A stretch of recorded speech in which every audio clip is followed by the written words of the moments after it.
Okay, guys, so today is objective 4.4, and I have to yell because I'm going over here to turn the light off. Topic, graphing piecewise functions. Okay, while you write down your objective, I'm going to tell you this. You already have all the pieces that you need to be successful. I get my little pun there? This is a piecewise function, and you already have all of the pieces. So you will be successful when you can graph the pieces of multiple equations for the same function given specific constraints. And then you can identify the domain, notice the all caps, domain intervals where the function is increasing, decreasing, and remaining constant. That will be the challenge. It won't be graphing the pieces. It will be identifying the intervals on the domain. You will want to talk about the range. I'm telling you to fight the urge to talk about the range and focus on the domain. Focus on your input, not your output. Okay? So, let's start by unfreezing the screen and defining what is a piecewise function. Okay? So a piecewise function, defined in really basic terms, is our first time doing this, so we're going to keep it in just really general terms. Different equations that are embedded into one function for different intervals of the domain. In all caps, domain, focus, domain. You graph it in pieces. So you do the first piece, and then you stop because you're supposed to. Then you graph the next piece, and then you stop. And then you graph the next piece and however many pieces it has. But because it's a function, it must pass the vertical line test. So this is the definition of a piecewise function. Of course, before we put it in action, it's just a bunch of words. Okay? So there's our definition. Do you need a little more time to write the definition down before I talk about the next part? Okay, I'm going to press pause. So something that's very important, so put it in the left-hand column of your note page, that you need to focus on. When you're having to define the intervals, because you have to define them, you're going to read the intervals from left to right. This is talking about your domain, because that's your x-axis. It goes left to right. Okay? And so it's the domain, left to right. And you do that to determine if your graph from left to right is rising, we call it an increasing interval. Increasing interval. Do you write that down? If you read it from left to right and the graph is falling, we call this a decreasing interval. And so you're already probably going to want to think about the range, because the range goes up and down. But I'm asking you to read it left to right. And then if the graph is flat, horizontal, zero slope, you call it a constant interval. So there's three sections, or three types of intervals. If it's a function, it won't have a vertical line, because that would fail the function, the vertical line test. Okay? So it's decreasing, increasing, or zero slope, constant. All right. So here we have an example of a piecewise function graphed and written as an equation. So if you were to look at this graph, if I was to look at this section here, what kind of shape do you see being graphed? A curve, yeah? Probably could be like part of a parabola. possibly, or it could be like a cubic. It can be a bunch of things, but it's definitely a curve, so we know it's not linear. It's also reading left to right, decreasing. Okay, if I go to this section, notice what's happening. It's going up, and it's linear. Yeah, it's a line. And then if I look at this section, it's constant, but it's also a line. Yes? So here we have something that is a polynomial function of some sort because it's giving us a curve. Or it could be a square. I don't think it's a square root. We can look over here and determine what it is. But let's compare the graph to the piecewise function. Question? So would no constant always be a linear because it can't have a curve? Correct.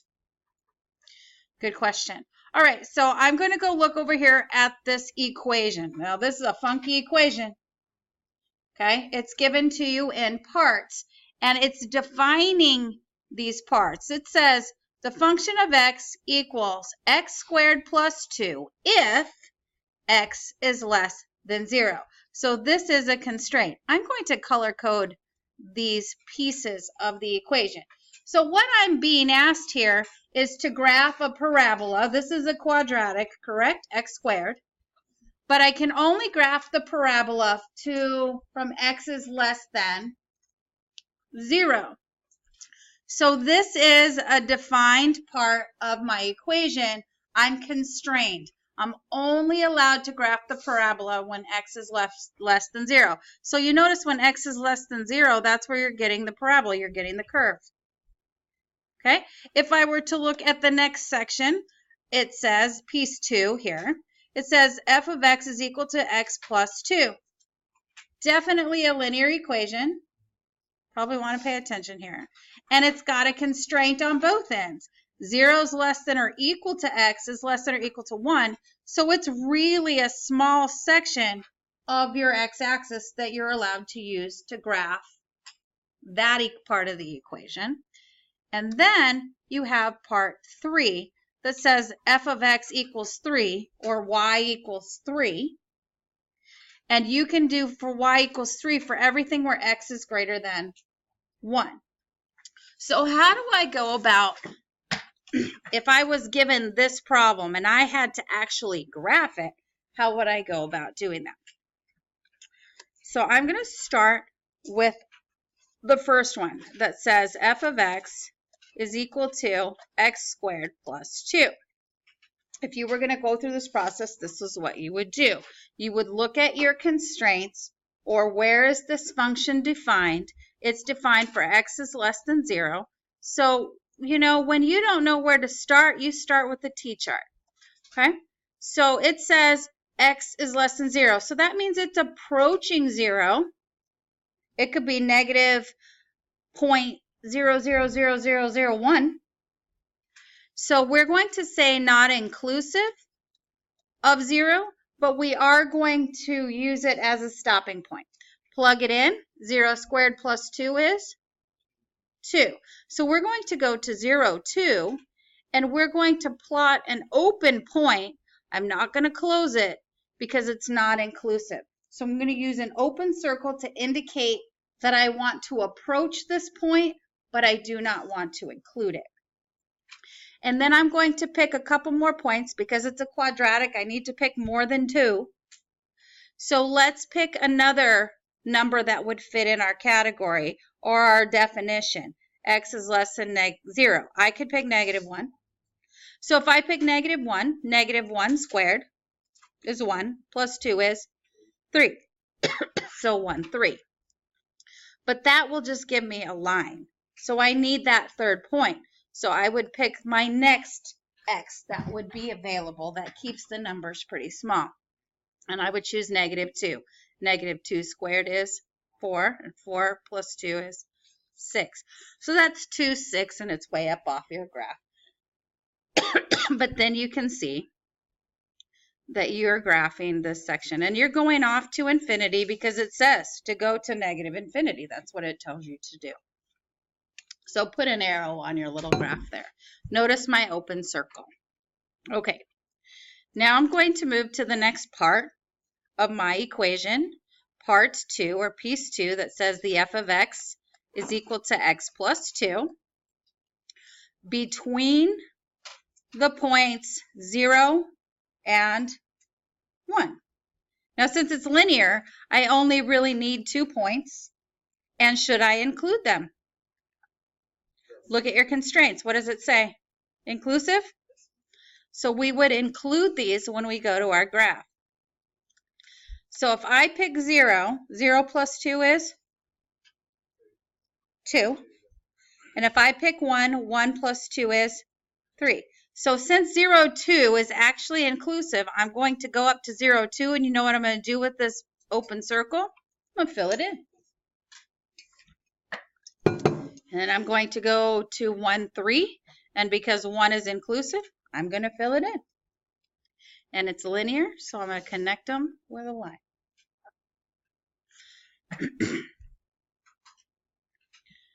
Okay, and now I'm going to switch to my last piece, and I'll just do it down here in my graph because I'm out of room.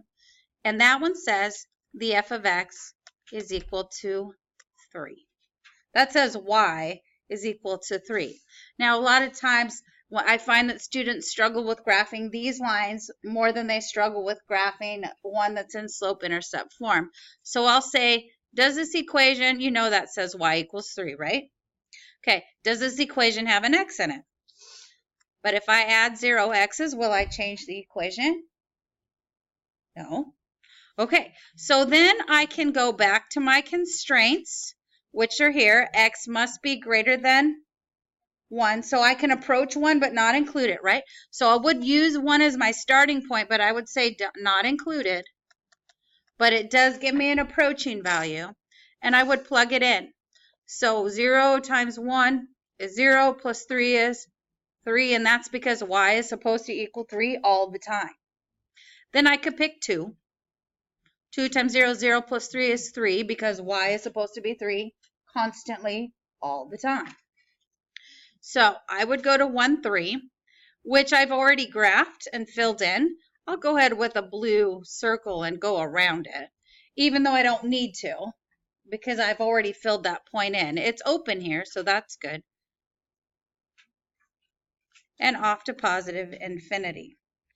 And so that would be the process that I'd go through if I had to actually graph the function without a picture to help. All right, now here's the confusing part. But we don't want it to be confusing. So I'm going to pick up a purple highlighter here. And I'm going to talk about where is my, let's read the graph from left to right.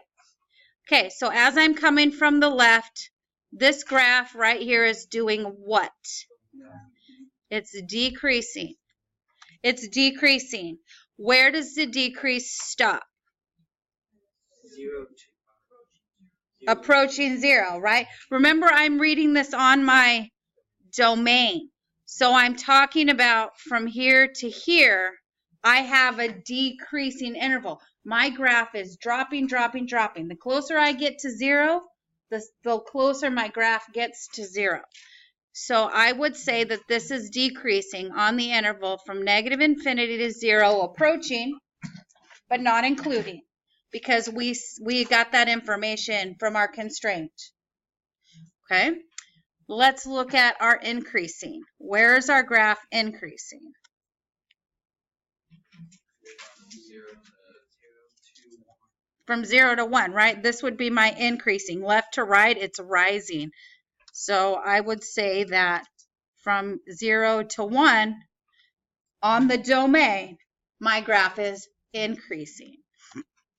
So I would say that's an increase from 0 to 2, not 2. Try again, 1, inclusive or non? Inclusive because it says in my constraints that I can't include them. Now, I could say that I don't need to be that picky and you could just tuck parentheses around everything. Because if I asked you to just look at the graph and I didn't give you the equation, you wouldn't know where it was included and where it wasn't. So I'm not going to be real picky about that. But since we know the constraints, we might as well use them. Let's go with 3. Constant where? from 1 to infinity. It's constant right here, constant. So from 1 to infinity and non-inclusive on the 1 because the constraints tell us don't include 1. But really it does start right after 1. Okay? All right. So there's the explanation. Now let's go practice. Ready? So here you have a piecewise function. How many pieces does it have? 2. All right. So I'll do the first piece in purple, and I'll do the second piece in red, and I'm going to go focus on how I'm going to get this graphed. So I'll start with my purple. I'll start with f of x equals -2. And I'm going to pay attention. I'm going to pay attention to my constraints.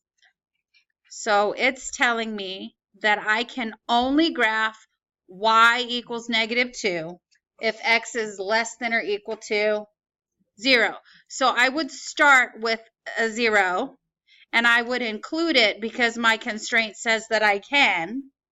And if I plug in a 0, what's my y supposed to equal all the time? -2. And again, remember, you can add plus 0x if you want to test it. And then I could also choose -1, and my y is going to be -2, etc. And since it's linear, I only need 2 points. So I'm going to go to 0, -2, fill it in because it's included, and then constant all the way. Y is -2 all the time along that line right there that I'm having a terrible time drawing. Put an arrow on it. Okay, so that piece is done. Questions about that? Okay, so now I'm going to go to part 2 that says the f of x is equal to x plus 1 for the interval x is greater than 0. Now, if you know how to graph slope-intercept, probably you can see what your y-intercept is. Yes? And your slope is 1 over 1. Correct?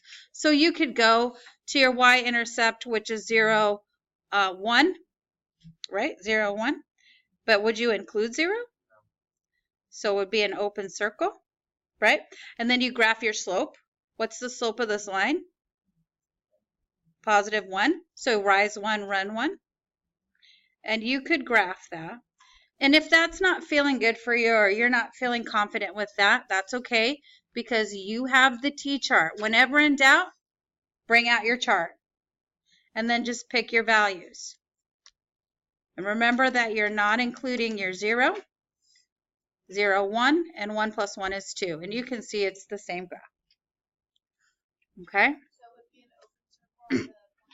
It would. And now think about that for a second. Would this pass the vertical line test if I filled in this circle? Wouldn't it fail the vertical line test? Because the vertical line would actually touch your function in 2 spots, making it not a function. So you have to be really careful to make yourself a note that when you have 2 points that are stacked one on top of the other, they cannot both be filled and still be defined as a function. Okay? Now they could both be open, and you could have a break in your function, and that would be okay. You just can't stack 2 points one on vertically, and it'd still be a function. Any other questions? Okay, so let's now define their intervals. We have 2 intervals here. We have a constant interval, right? And an increasing, oh, that's supposed to be red. An increasing. I like to color code things. Okay, so my constant interval is in what domain?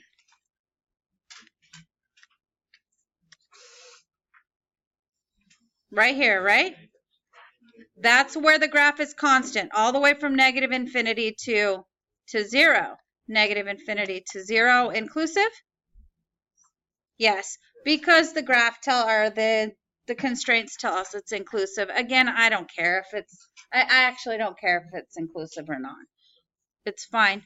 I just want you to pick up. I'd like you to be precise, but I'm not going to be picky. Okay, and then it's increasing. 0 to 0 to infinity, non-inclusive. And so I'm going to highlight my domain just so that you can see that. It's always about your x-axis. Where is it increasing? Where is it constant? It doesn't have a decreasing interval at all. So you could just write decrease, none.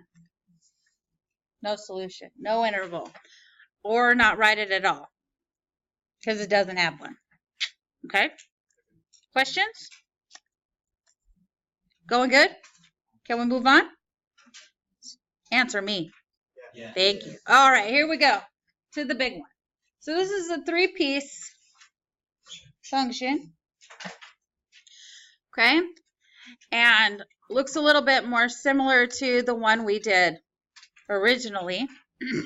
So I'm going to color code here, where piece 1 I'm going to do in purple, and piece 2 I'm going to do in red, and piece 3 I'm going to do in blue. All right.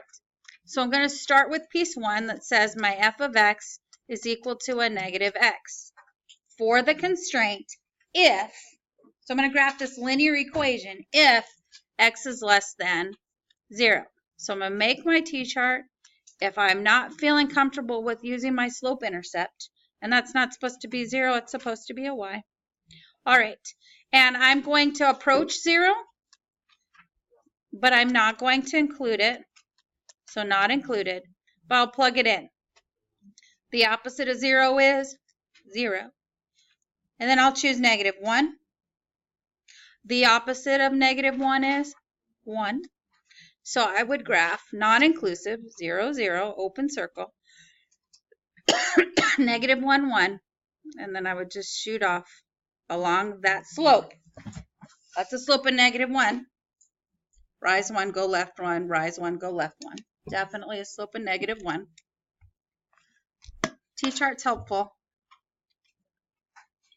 or a table of values. We'll go to equation 2, or part 2. F of x is equal to x squared. Your quadratic, right? So this should be graphing a curve. And you have very defined ends, correct? You're going to include 0 all the way to 2. So we'll do 0, 1, and 2. Since it's a parabola, at least 3 points. That maybe you'll have to reflect, but probably not. Plug in a 0. 0 squared is 0. 1 squared, 2 squared. And am I including my endpoints? So those are included, defined by your constraints. So 0, 0, we'll fill it in. 1, 1, and 2, 4, fill it in. And curve, curve, curve. Nice gentle curve there. Try not to pick up your pen like I'm doing because I keep running off my tablet here. All right, there we go. So there's that piece. Then we have our last piece. So I'm going to switch to my last color. So f of x is equal to 1. So that says y equals 1. So you know what I'm going to do? I'm just going to go y equals 1. And then I'm going to pick x's that are 2, 3. But I'm not going to include 2. I'm only going to approach it as defined by the constraint. Okay? So I'm going to go to 2, 1, open circle, because I've got a closed one right above it. And then 3, 1, constant. Off you go. Okay, so now we just have to define our intervals. So let's start with the first interval, here to here. What kind of interval do we have on the purple?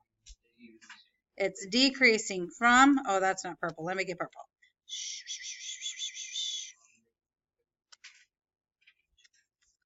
Decreasing on negative infinity to 0, non-inclusive. That's a decrease. Here on the parabola, you are increasing on the interval 0 to 2. You got it. So that would be increasing on the interval 0 to 2, inclusive, defined by the constraints, and then constant from 2 to infinity, non-inclusive. Constant from 2 to infinity. Okay, there's one other thing I want you to put in your notes before you put it away. What I've drawn here is a picture of something that you might possibly have to graph that's a little bit different than the ones that we did. You'll notice, let me grab this pen so that I can actually read it. Here on your graph, that your linear is decreasing, and then you have two sides of your parabola. So this graph is decreasing, and then it's decreasing even more all the way to 0 on your x-axis. So it's decreasing on the interval negative infinity to 0, and then the graph turns and goes the other direction, increasing all the way to point A, whatever that point is. I just made it up. So it's increasing from 0 to A. Notice I'm not using brackets on anything. I don't have any definitions here to determine if I'm inclusive or non-inclusive, so I just say non-inclusive. And then, of course, it picks up constant. And, of course, the constant could be over here, and it can rearrange. But you really have to focus on your picture to help you determine when you're decreasing, increasing, or constant. Okay? So your instructions for homework are up here real quick. On your worksheet, you're going to do problems 29 through 40 on your own paper. And I have extra instructions for the graphs, 35 through 40. Not only do I want you to graph them, I want you to include their intervals of increase, decrease, and constant.